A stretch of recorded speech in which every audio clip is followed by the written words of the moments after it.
¿Qué tal? Muy buenos días. Me da mucho gusto saludarles a través de este medio una vez más. Hoy es 1 de noviembre de 2020 y estamos de regreso, gracias a Dios, a el libro de los Hechos. Vamos a continuar con lo que dejamos pendiente la semana pasada, que tiene que ver con la predicación que realiza Pedro a través de la inspiración del Espíritu Santo en esta celebración tan importante y tan significativa que es el Pentecostés, estando en el aposento alto. Hoy continuamos con la predicación de Cristo. Hoy es el número 2. Si usted no estuvo la semana pasada con nosotros a través de este medio, búsquela para que usted pueda entender un poco más lo que está sucediendo en estos versículos del libro de Hechos en el capítulo 2. Pero antes de entrar a nuestra predicación de esta mañana, nuestra enseñanza del día de hoy, vamos a orar y a darle gracias a Dios por un día más y por permitirnos estar juntos. Padre, queremos agradecerte la oportunidad que nos das de un día más, darte muchas gracias porque tu amor, tu misericordia para con nosotros es nueva cada mañana. Te agradecemos, Señor, el cuidado, la bendición, Señor, que nos das. Gracias por la vida, por nuestros seres amados, gracias por lo que nos permites tener, Señor, gracias por darnos tu bendición, cuidarnos y protegernos, gracias porque en medio de cualquier situación, en medio de cualquier pandemia, de cualquier cosa que esté sucediendo alrededor de nosotros, tú eres Dios, tú nos proteges, nos ayudas, nos guardas y haces que las cosas, Señor, se den conforme a tu perfecta y buena voluntad, Señor. Gracias. Oramos, Padre, los unos por los otros. Pedimos que a través de tu palabra podamos crecer, podamos madurar y podamos ir, Señor, avanzando en nuestro conocimiento de tu palabra y de lo que tú quieres y tienes para nuestras vidas. Oramos de manera humilde, pidiéndote, Padre, que tú uses nuestra vida, te exaltes en nosotros. Tú, Señor amado, recibas siempre toda la gloria y la honra a través de nosotros y que podamos, Señor, servirte y honrarte en todo. Te pedimos perdón por las cosas que hemos hecho mal, te pedimos perdón por las veces que hemos, Señor, fallado. Te pedimos, Señor, tu fortaleza, tu guianza, tu dirección. Pedimos, Padre, que el Espíritu, Señor, que has puesto en nosotros nos ayude a vivir como tú quieres. Gracias por la enseñanza de este día. Oramos por los hermanos, por los que escuchan este audio. Oramos porque pronto podamos estar juntos otra vez. Pedimos por los enfermos entre nosotros, que sean sanados, que sean, Señor, fortalecidos por ti, que proveas para tus hijos lo que necesiten, Señor, conforme a tu voluntad. Y te agradecemos, Señor, por los hermanos de otras iglesias, por los pastores que predican, que enseñan tu palabra. Te pedimos que todos vayamos a tu palabra y que todos, Señor, basemos el sermón en Cristo y que ese sea el objetivo principal de todos y cada uno de los que nos reunimos, Señor, para escuchar tu palabra. Exaltar a Cristo. Gracias por estos tiempos, gracias porque pronto estaremos juntos. Gracias, Señor, por lo que has comenzado, lo que estás haciendo y lo que harás. Bendice a los hermanos, bendice a los pastores, bendice nuestra ciudad, Señor, y ayúdanos a vivir en paz, Señor, contigo, con nosotros, los unos con los otros. Ayuda a nuestras autoridades a gobernar con sabiduría, con temor. Dale, Señor amado, ese temor reverente hacia ti, de lo que tú quieres, de lo que tú, Señor, tienes para ellos. Permíteles conocerte, rodearles con personas que les aconsejen, Señor, que les enseñen un temor hacia ti, Padre. Gracias, Señor, por este día y por tu bendición, Señor, que es conocerte en Cristo Jesús. Amén. Pues vamos a comenzar, hermanos, vamos a ir a Hechos capítulo 2, versículo 22. Leo lo que está sucediendo ahí en el aposento alto en el día de Pentecostés, cuando recién ha llegado el Espíritu Santo a través dice la palabra, como un viento fuerte, y se han instalado sobre los 120 personas que están ahí como lenguas de fuego en ellos y están hablando en otros idiomas. Se ha reunido una multitud importante por lo que está sucediendo en ese lugar. Y dice el capítulo 2 del libro de Hechos, versículo 22, ya estando Pedro de pie, ya estando Pedro tomando la palabra: varones israelitas, oíd estas palabras. Jesús Nazareno, varón aprobado por Dios entre vosotros, con las maravillas, prodigios y señales que Dios hizo entre vosotros por medio de él, como vosotros mismos sabéis, a este, entregado por el determinado consejo y anticipado conocimiento de Dios, prendisteis y matasteis por manos de inicuos, crucificándole, el cual Dios levantó, sueltos los dolores de la muerte, por cuanto era imposible que fuera retenido por ella. Vamos a detenernos ahí. Ese es el primer sermón predicado el día en el que nació la iglesia. Y no es solo el sermón lo que hace que esto sea tan importante, es la ocasión en la que se predicó el sermón. No tiene paralelo, porque es el día del Pentecostés. Y tristemente, hay que decirlo, se ha llenado de un sinfín de cosas raras, de un movimiento pentecostal y carismático que nos ha distraído de la intención de este texto. La esencia de este evento y la esencia de este sermón son tan críticas que no podemos equivocarnos. Las tácticas de distracción son inaceptables para alejarnos de lo que realmente está sucediendo aquí.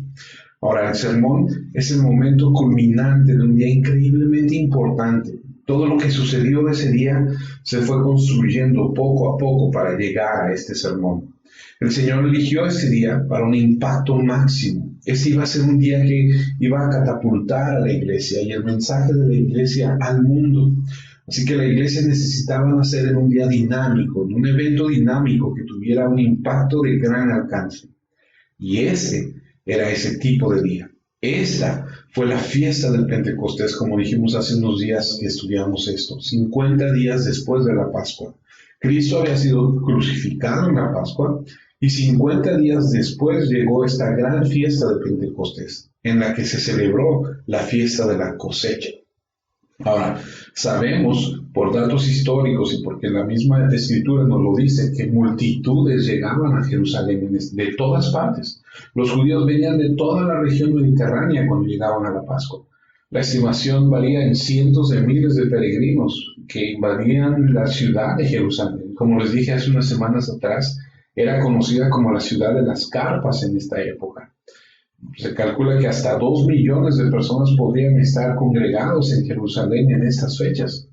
Entonces fue el momento máximo para captar la audiencia más amplia posible. No solo a los que vivían en Jerusalén, sino a los que de todas partes que pudieran luego darle testimonio de lo que sucedió ahí y difundirlo. La fiesta era una fiesta adecuada para elegir, porque la fiesta era una celebración de la provisión de Dios para la cosecha. Y por supuesto la venida del Espíritu Santo en este día señalaba que Dios comenzaba a recolectar la gran cosecha de su iglesia redimida. Hubo cientos de miles de portadores del mensaje de este evento. De modo que lo que podría haberse imaginado que tendría un comienzo lento, es decir, con tan solo 120 miembros de una iglesia pequeña, tuvo un comienzo masivo y explosivo. Los creyentes fueron ese día bautizados con el Espíritu Santo. Comenzaron a hablar en idiomas que no conocían, señalando las maravillosas obras de Dios. Y estos eran los idiomas que hablaba la gente que estaba congregada ahí, que en este momento especial del año había llegado de todas las regiones alrededor de Jerusalén. El efecto fue asombroso. Hubo un sonido sobrenatural, como un huracán, como un viento fuerte, que unió a las multitudes donde estaban los creyentes, y luego estaba este milagro de los idiomas, y la gente estaba escuchando en su propio idioma, y el contenido eran las maravillas de Dios, las maravillosas obras de Dios. Fue un evento divino que asombró y conmocionó al pueblo de Jerusalén. Entonces la iglesia inmediatamente entró en acción, y lo primero que hizo la iglesia fue dar un sermón a través de Pedro, quien en representación de la iglesia tomó la iniciativa. Predicó un sermón poderoso, un sermón evangélico, en el que se convirtieron nada más y nada menos que 3,000 personas. Cuando nació la iglesia, la primera actividad no fue planificar, no tener una sesión de estrategia, no tener un comité para decidir qué hacer. Lo primero que hizo la iglesia fue predicar el evangelio. La organización vendría después. Hechos 6 nos va a decir: Después de esto, el ministerio comenzó a ocurrir, principalmente el ministerio impulsor en los primeros capítulos. Es, por supuesto, la predicación del Evangelio. Y luego la iglesia se reúne para orar, tener comunión, partir el pan, estudiar las doctrinas de los apóstoles, pero es un comienzo explosivo. La iglesia ya está en su tarea principal, que es el cumplir la gran comisión. Ahora, en este momento tan monumental, tenemos que entender esto. Se lanzó oficialmente la era mesiánica en la historia redentora. Este día inicia la era mesiánica. ¿Cuánto tiempo habían estado esperando por esto? Los que conocen un poco más de la escritura y saben un poco de historia bíblica, sabemos que desde Génesis 3, desde Adán, desde el huerto del Edén, o desde Génesis 12, cuando estamos allá con Noé, a lo largo de toda la historia redentora, esperando la llegada del Mesías, esperando la inauguración de la era mesiánica. Evidentemente había sucedido algo monumental. Se están declarando milagros de manera audible, de manera visual, milagros lingüísticos y luego las gloriosas obras de Dios. Algo le sucedió a las personas que estaban en este pequeño grupo de 120 reunidos. Hasta ese momento estaban asustados, indecisos, eran impotentes y agobiados por preguntas, temores y dudas. Y luego de repente en el día de Pentecostés está esta explosión de una nueva era. Y después del Pentecostés ya no hay reuniones secretas, no hay más golpes en la puerta a medianoche, no hay más contraseñas secretas. Están en la calle, a la luz del día, están por todos lados en el templo declarando a Cristo donde quiera que van y lo están gritando a todo pulmón, a todo el mundo, a los cuatro vientos. Y están llenos de valor, de autoridad y tienen una perseverancia increíble. Su transformación demostró que había venido el Espíritu Santo de Dios y habían nacido a una nueva era. Ahora anota esto si tú anotas. Esta es la inauguración oficial de la era mesiánica. Es importante que lo entendamos. Y lo primero que hace la iglesia en este inicio de la era mesiánica es predicar. Y el primer sermón dice así: esta es la era mesiánica, por lo tanto el Mesías ha venido. Déjame decirte quién es Él. Y Pedro les dice, no es otro que Jesús de Nazaret, a quien acaban de crucificar. Ahora, esto es bien importante que lo entendamos. Ese va a ser el tema de nuestra charla de esta mañana. Bien importante. Pedro lanza su sermón en el versículo 14 al 21. Son una introducción que explica Pentecostés. El comienzo fue en Pentecostés. El fin está en el juicio final divino. En este tiempo, en esta era mesiánica, todo el que invoque el nombre del Señor será salvo. Esta es la era de la salvación. Entonces Pedro, guiado en cada palabra por el Espíritu Santo, comienza explicando a la gente de lo que vieron y oyeron, y les dice que fue el Espíritu Santo inaugurando esta era mesiánica de salvación. Ahora, en el momento de pedir la salvación a Dios, porque el Mesías ha comenzado su iglesia, es ahora.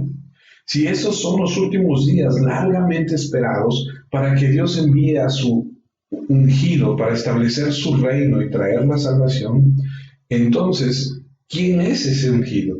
Debe haber ese Mesías del que está hablando. ¿Y quién es? Y entonces comienza en el versículo 22, y llegamos a la segunda parte de este gran sermón. Y Pedro presenta a Jesús de Nazaret como el Mesías. Vuelvo a leer Hechos capítulo 2, versículo 22. Varones israelitas, oíd estas palabras. Jesús Nazareno, varón aprobado por Dios entre vosotros, con las maravillas, prodigios y señales que Dios hizo entre vosotros por medio de él, como vosotros mismos sabéis. A este, entregado por el determinado consejo y anticipado conocimiento de Dios, prendisteis y matasteis por manos de inicuos, crucificándole, al cual Dios levantó, sueltos los dolores de la muerte, por cuanto era imposible que fuese retenido por ella. Si te das cuenta, su tema en este sermón es la era mesiánica. ¿Cómo sabes eso? Bueno, porque Joel 2 profetizó que había de suceder, y en este derramamiento del Espíritu Santo es claro que el mensaje, este es el comienzo de esa era. Y si es la era mesiánica, entonces el Mesías ha venido. Permíteme presentártelo. No es otro que el que acabas de crucificar. Pero para los judíos, esto es bien difícil. Porque Jesús para ellos fue un blasfemo, un impostor, un falso maestro. Decir que Jesús, a quien acaban de crucificar en esa ciudad no muchas semanas antes, era el Mesías, era intensificar la blasfemia. Era poner otra vez el tema sobre la mesa. El argumento de Pedro es tan poderoso que va a pegar tan fuerte que 3,000 personas van a sentir como si se les traspasara el corazón con una daga. Ahí en el versículo 37 dice que al oír esto, se compungieron de corazón y dijeron a Pedro y a los otros apóstoles: varones hermanos, ¿qué haremos? Y se nota una preocupación en ellos. Pedro usa razones y argumentos basados en el Antiguo Testamento. Es un mensaje expositivo en el sentido de que lo extraen del Antiguo Testamento. Ya lo hizo en la introducción y lo vuelve a hacer en los versículos 25, 30, 31, 34 y 35. Y ese es un modelo de predicación apostólica de Cristo, la predicación apostólica de la muerte y resurrección de Cristo. Y se basa en un argumento cuidadosamente elaborado y construido en las Escrituras. Esta es la materia de la predicación legítima, predicar las Escrituras. Vuelvo al versículo 22. Varones israelitas, oíd estas palabras. Jesús Nazareno, varón aprobado por Dios entre vosotros con las maravillas, prodigios y señales que Dios hizo entre vosotros por medio de él, como vosotros mismos sabéis. Y note que su primera línea de evidencia de que Jesús es el Mesías es que Dios ha dado fe de ello a través de milagros, prodigios y señales. Los milagros describen lo que hizo en cuanto a su naturaleza. Las maravillas describen lo que hizo en cuanto a su apariencia. Y las señales describen lo que hizo en cuanto a su intención. En cuanto a su naturaleza, eran milagros, obras poderosas, eran obras sobrenaturales, manifestaciones del poder divino. En cuanto a su apariencia, sorprendentes, impactantes. Imagínate que alguien ciego de repente pudiera ver. Imagínate todos esos milagros tan increíbles que hizo, deslumbrantes, inexplicables, tocar a alguien lleno de lepra y que sanara y que su piel quedara como la de un bebé. En cuanto a su intención, debían señalar a Cristo como validando las afirmaciones por Dios mismo, hechas de él. Y él dice: lo sabes, como ustedes mismos saben, lo recalca. Dios estaba manifestando su poder en Cristo para dar fe del hecho de que Él es el Mesías de Dios. Muchas veces vas a encontrar cuando lees algo acerca de lo que hizo Jesús, que la gente decía: este debe estar con Dios o Dios debe estar con él, porque esto solo lo hace alguien que Dios esté con él. No tenían excusa para rechazarlo, no tenían excusa para quitarle la vida. Habían pecado contra la luz, habían pecado contra la revelación, habían pecado contra la verdad. Y ese es el tipo de pecado más vil, de las consecuencias más profundas y duraderas. Entonces, comienza con la vida de Cristo y reitera en una pequeña declaración resumida el ministerio milagroso de Cristo, que fue la validación divina. Entonces, la vida de Cristo, su vida ministerial, es una exhibición, es una demostración, es una prueba del anuncio de Dios de que ese es el Mesías. Leo ahora el versículo 23. Él les fue entregado conforme al plan de Dios, quien ya sabía lo que iba a pasar. Ustedes lo mataron por medio de hombres perversos, clavándolo en la cruz. Eso es algo para enfatizar. La misma persona a quien Dios el Padre se complació en honrar, al mismo Mesías a quien Dios acreditó, lo has deshonrado, lo has matado. Esta expresión de fue entregado, la palabra se usa comúnmente, por cierto, al entregar prisioneros en manos de verdugos o entregar a alguien en manos de un enemigo o adversario. Fue rendido a sus enemigos. Pero sepan esto, este hombre fue entregado por el plan predeterminado y la presencia de Dios. Jesucristo fue entregado a la muerte por el plan predeterminado y la presencia de Dios. El plan la palabra es consejo, significa diseño, propósito, la voluntad. De hecho, es una declaración contundente. No solo es un consejo, no solo es un plan predeterminado. Eso significa literalmente que se establecieron límites, se marcó un límite, y esto es lo que Dios ha hecho. Significa que fue diseñado, decretado, determinado, establecido. Cristo fue entregado a la muerte porque Dios lo planeó y lo ordenó. Y esto se repite en la predicación apostólica temprana en Hechos 4, por ejemplo, versículos 26. Los reyes de la tierra se preparan para la guerra. Los gobernantes se ponen en contra del Señor y en contra de su Mesías. De hecho, Herodes, Poncio Pilato, las naciones y la multitud de Israel se juntaron en contra de Jesús aquí en Jerusalén. Jesús es tu santo siervo, tu elegido para ser el Mesías. Al ponerse, dice el versículo 28, en contra de él, hicieron que tus planes se cumplieran. Todo esto sucedió por tu poder y porque así lo quisiste. Esa es una declaración impactante, que la entrega de Jesús para su ejecución fue planeada por Dios. Y luego dice, no solo por el plan predeterminado, sino también por el anticipado conocimiento de Dios. Al principio eso puede parecer contradictorio. Plan predeterminado. Dios hizo este decreto porque miró hacia la historia y sabía que algo iba a suceder. ¿Qué significa esto? Si fue entregado por la presencia de Dios, ¿qué significa eso? Y entonces la presencia de Dios es algo que Dios usa. La misma entrega de Jesús a sus enemigos fue por medio del conocimiento previo de Dios. Déjame tratar de explicarte esto. ¿Qué significa entonces el conocimiento previo? Significa una preordenación, significa lo mismo que un plan predeterminado. Eso fue conocido de antemano antes de la fundación del mundo. Es decir, estaba desde antes ya preordenado. Es la misma palabra que vemos en el sermón de Pedro en Hechos. La misma palabra. Primera de Pedro, capítulo 1, versículo 20. Cristo fue destinado antes de que el mundo fuera creado, pero se dio a conocer en los últimos tiempos para beneficio de ustedes. Una vez más, la presencia es un acto, es una preordenación. Dios actuó para ordenar que el Señor fuera el Cordero sin mancha, que derramaría su sangre preciosa como precio de redención. Romanos 11:2 dice, Dios no ha rechazado al pueblo que ya ha elegido. ¿Se acuerdan de lo que dice la Escritura sobre Elías cuando se quejó ante Dios contra Israel?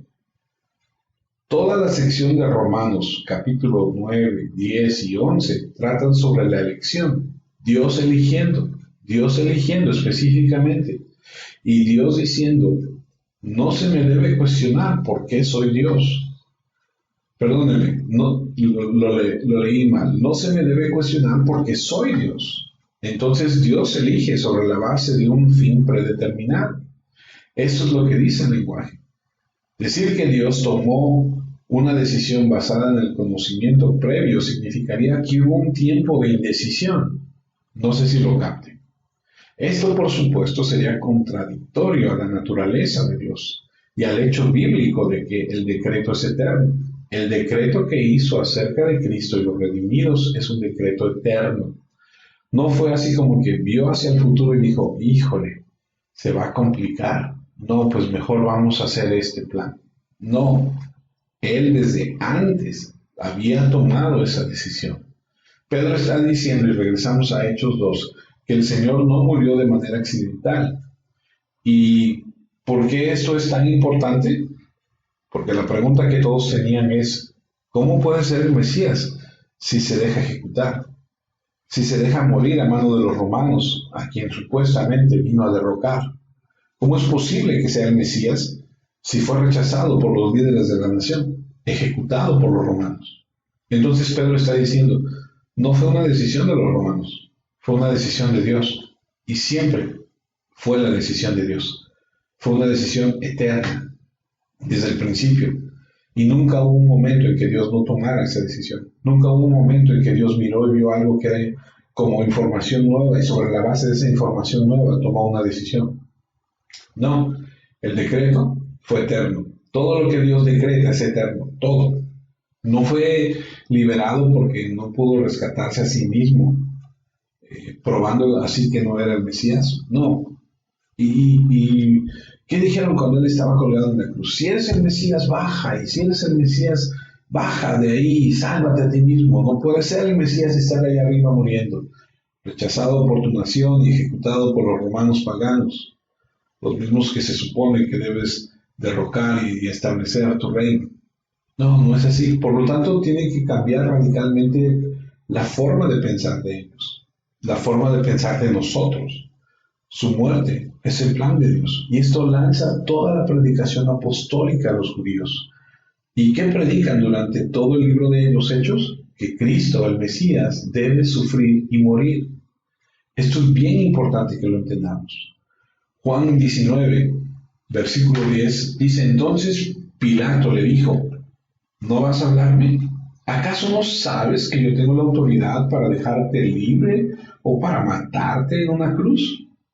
Y el versículo 11 dice que Jesús le contestó: no tienes ninguna autoridad sobre mí, a menos que te la haya dado Dios. Por esto, el hombre que me entregó a ti es más culpable que tú. Si hubieran conocido el Antiguo Testamento, habrían sabido que el Mesías tenía que morir. ¿No es eso lo que les dijo a sus discípulos en el camino de Maús? ¿No volvió Moisés a la ley, a los profetas, a los santos escritos y habló de las cosas concernientes a él? Si conocieran el Antiguo Testamento, lo sabrían. En el tercer capítulo del libro de los Hechos, una y otra vez Pedro está predicando y dice en el versículo 17: hermanos míos, yo sé que ustedes le hicieron todo esto a Jesús porque ni ustedes ni sus líderes sabían lo que hacían. Así fue que Dios cumplió lo que había dicho por medio de todos sus profetas, que su Mesías iba a morir. Y puedes estudiar en el Antiguo Testamento tantas y tantas escrituras, Zacarías, Salmos, Isaías, que muestran esto. Entonces, esto es tan importante. Es el plan de Dios. No, eso no disminuye nuestra culpa. En el versículo 23 dice: Él les fue entregado conforme al plan de Dios, pero quien ya sabía lo que iba a pasar. Ustedes lo mataron por medio de hombres perversos, clavándolo en la cruz. El hecho de que fuera el plan de Dios, que fuera su plan eterno, que fuera parte de un decreto eterno, no disminuyó su culpa en absoluto. Su sangre todavía estaba en sus manos. Lo que hicieron se describe como maldad impía. Hombres malvados, hombres impíos. Ustedes los judíos fueron los instigadores. Los judíos fueron los instigadores. Lo entregaron a los romanos paganos impíos. Fueron todos ustedes. Como leí antes, era Pilato, Herodes, los romanos y judíos. Y escuché en alguna ocasión que todos y cada uno de nosotros estuvimos ahí también representados. Toda predicación bíblica, toda predicación del Evangelio debe incluir esta convicción. No es porque hayas roto la ley de Dios que vas a ir al infierno. Es porque rechazas a Jesucristo. Ese es el pecado supremo. Juan 16:7 dice lo siguiente: pero les digo la verdad, es mejor que me vaya, porque si no, el consejero no vendrá a ustedes. En cambio, si me voy, se lo voy a enviar. Cuando Él venga, demostrará a los del mundo que están equivocados en cuanto a quién es el pecador, en cuanto a quién recibe la aprobación de Dios y en cuanto al juicio. Demostrará que los que no creen en mí son los pecadores. El Espíritu Santo convence de pecado, justicia y juicio. Y todo eso se enfoca en Cristo.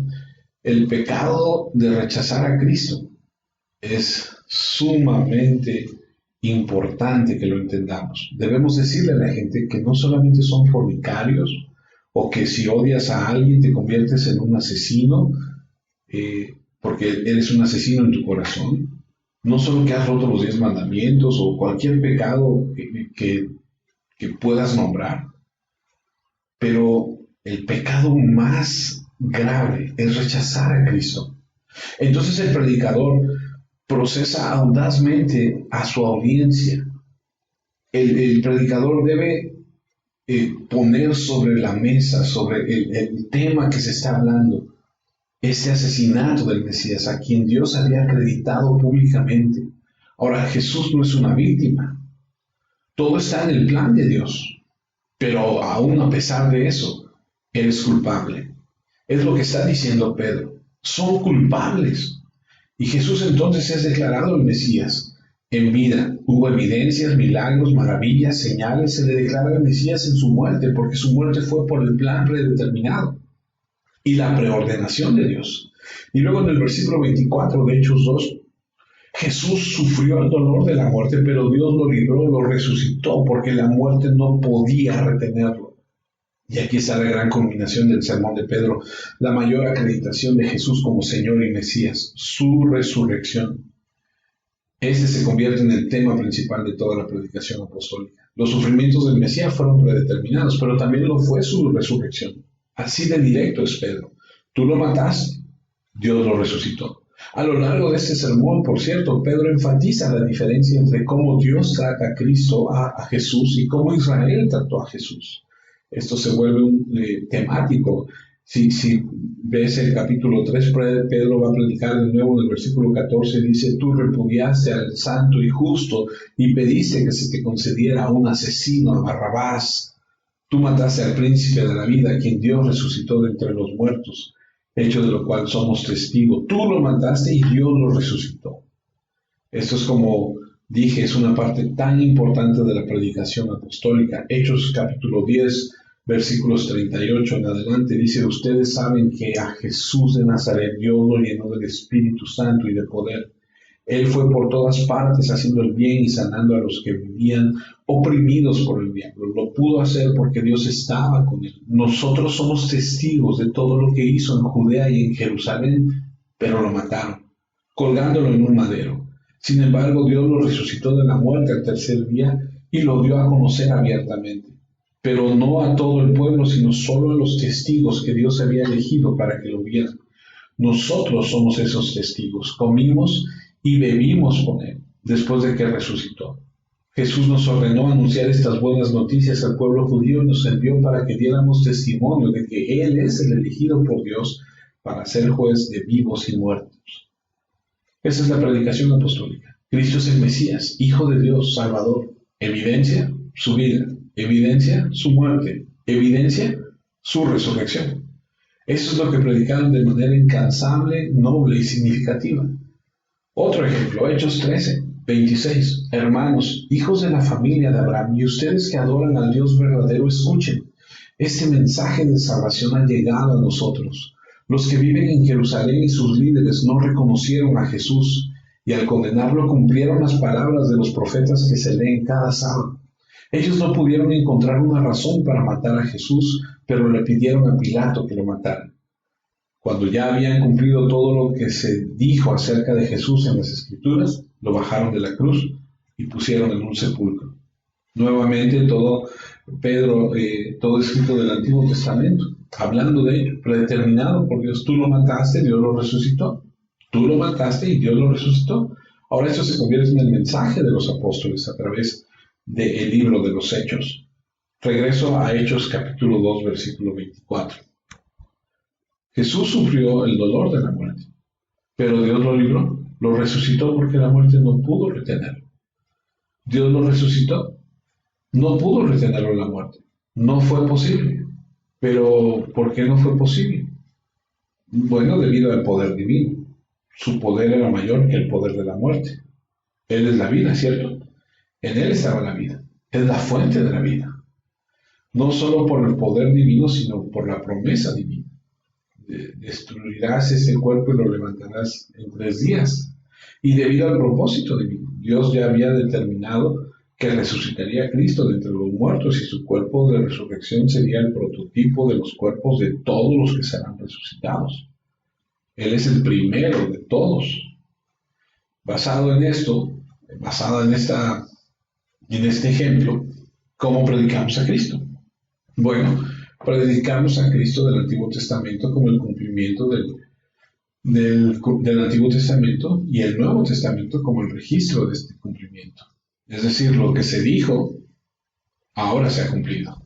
Esa es la predicación expositiva de lo viejo, de las realidades y la historia de lo nuevo. Ese es el Cristo crucificado. Este es el Cristo resucitado. Este es el Cristo que vivió y demostró con su vida todo lo que Dios estaba haciendo. Esta es la predicación de Pedro. Pedro se levanta, Pedro predica, toma el Antiguo Testamento y expone la realidad de las cosas. Y expone de tal manera que 3,000 personas sienten que su corazón ha sido traspasado porque se dan cuenta de lo que hicieron. Y de tal forma se dan cuenta que expresan, ¿qué haremos? Ahora, 3,000 personas reciben este mensaje y 3,000 personas van a ir a sus lugares de origen y van a llevar este mensaje con ellos. Y entonces la iglesia sufre como una explosión y se va a expandir por muchos lados, por muchos pueblos, por muchas ciudades, por muchas regiones. Ahora será ellos los portadores de este mensaje. Es algo increíble. Pero veremos más adelante, si Dios nos da vida, que no todos los que son expuestos a esta verdad reciben esta verdad como estos 3,000.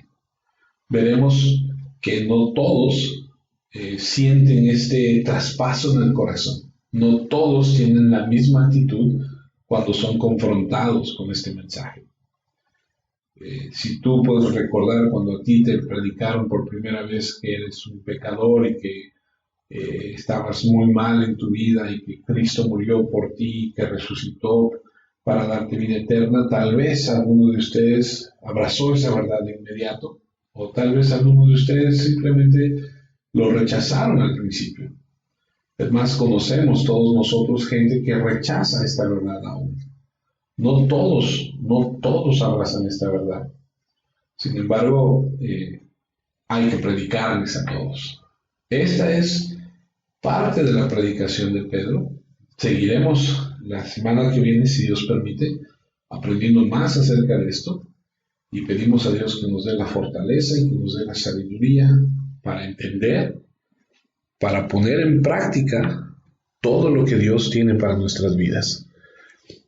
Oro a Dios para pedirle que nos ayude, que nos enseñe y que juntos podamos crecer y madurar. Es tan importante aprender a predicar a Cristo como la Biblia dice que debemos predicar a Cristo. Vamos a orar. Señor, te damos muchas gracias por este momento en tu palabra. Te damos muchas gracias porque sabemos que tú eres bueno, porque eres fiel, porque nos permite, Señor, al estar en tu palabra, crecer y madurar. Y te agradecemos, Señor, que nos ayudes. Te pedimos que Cristo sea el estandarte de nuestra vida siempre y que podamos predicarte con denuedo, con autoridad, pero con conocimiento. Necesitamos aprender de ti para poder compartirte. Te agradecemos, Señor, todo lo que nos has dado y todo lo que nos estás dando a través de tu palabra. Qué riqueza hay en tu palabra, Señor.